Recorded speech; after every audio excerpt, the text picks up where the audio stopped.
Hey everybody, in this video, I will show you how to check your Binance wallet address. Make sure to watch the video until the end to get the most out of it.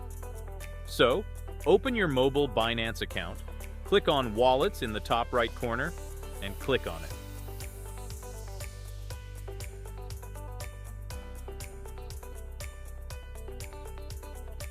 From here, you can see the magnifying glass.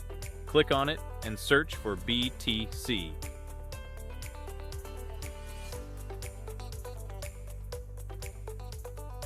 Click on it and then hit Deposit. From here, choose the correct network, because if you do not choose the correct network, your transaction will be ruined. So pick the correct network. As you can see, I am new to Binance, so I don't have any balance to buy any of these, but you can see the wallet address under Bitcoin.